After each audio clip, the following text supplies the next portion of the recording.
came here, initially came to work the railroads, they were treated like dogs. They were treated like dirt. But when we see a lot of Asians that come to the United States today, one of the first words they learn in their lexicon, one of the first things that they learn is nigger. The United States' major contradiction around the issue of race is white-skinned male privilege. And if we don't attack that, if we don't analyze that, if we don't begin to deal with that, then we got a problem. And I totally disagree with the mayor of Washington, because I do not have a stake in saving a racist nation. I do not have a stake in maintaining American hegemony over people of color around the world. I do not have an interest in maintaining this system that causes the miseries of billions of people one more moment. Yeah, well, I'm not going to walk away from our investment in this country and the suffering that we've had in this country since 1619. We gave this country her culture. We gave this country her music. We gave this country her margin of profit with the agricultural revolution, though we never got our 40 acres and a mule. I'll be doggone if I'm walking away from 4 centuries of investment in this country. We, too, are entitled to a piece of the rock. I don't care how wrong America was. May I call this audience? May I please? We must move on. And in addition to our panelists, we've invited 3 distinguished observers to give their widely differing perspectives on where we go from here. They are Time magazine correspondent Sylvester Monroe, journalist and businessman Tony Brown, and Princeton professor Cornel West.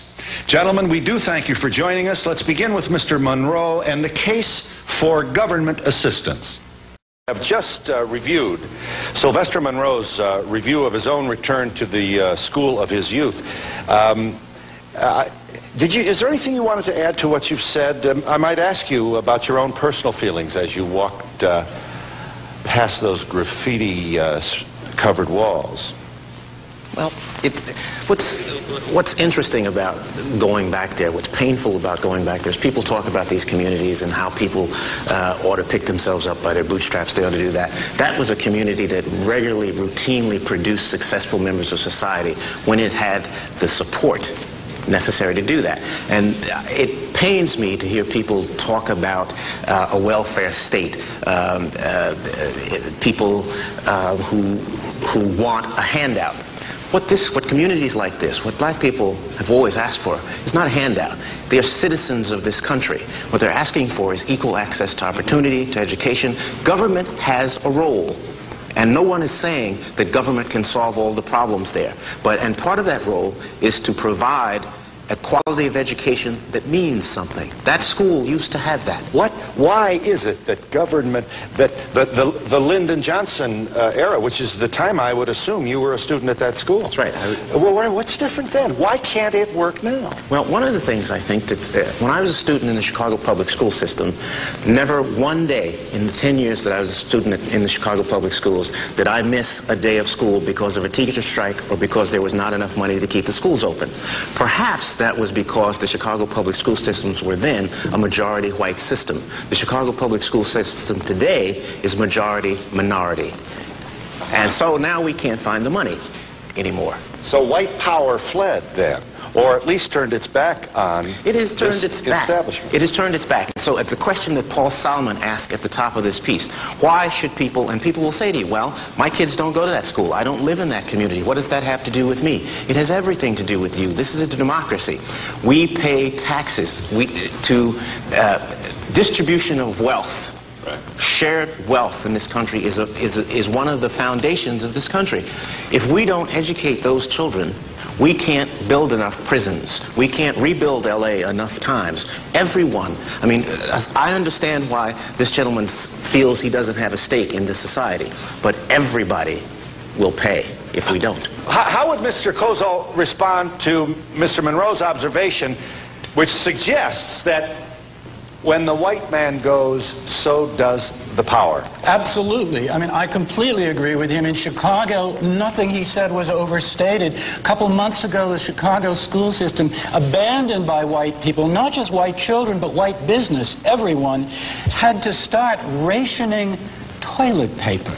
Children now have to bring it from home. It's absolute apartheid today in Chicago. The issue is more than just money. It's also an issue of control and curriculum, and what type of African adults are you trying to produce within that school system. I was in the Intelligent and Gifted Children's program. I went to Cornell University Preparatory. I was on welfare, Head Start, free lunch, free breakfast, forced busing for integration. Every single government program ever created, I have been here you are on the cover of Newsweek magazine. It must have worked. That's not the point, because I talked about white people. That was why I was on the cover. They were not celebrating my academic victories. Your point is made. Right.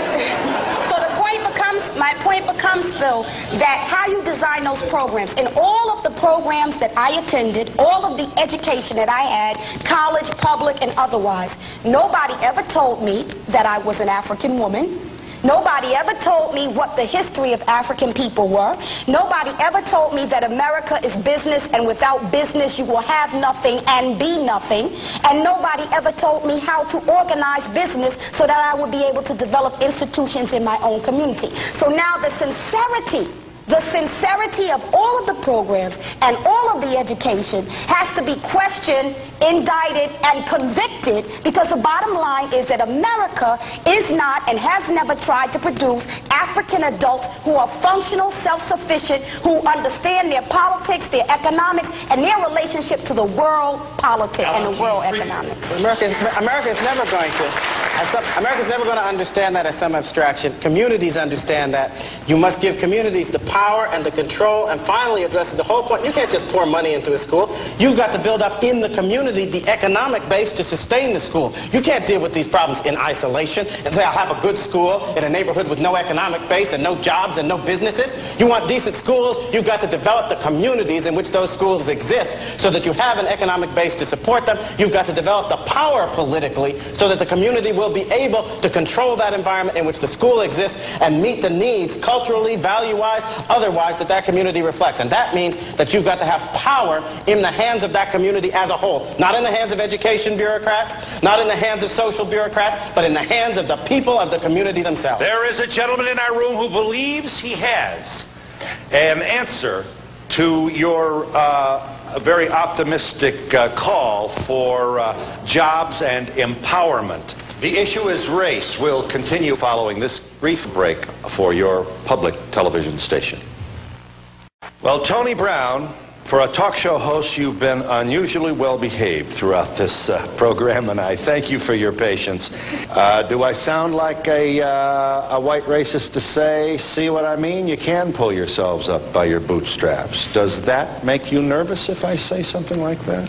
No, but the context would make me nervous if you were suggesting, and you're not, that all blacks had to do was to go to work, and if they worked as hard as whites, we could make it. But that's not the context in which you're saying it. The context in which you're saying it is that we are looking at a group of people, 30 million people, who this year will earn $300 billion, equal to the 14th richest nation in the world.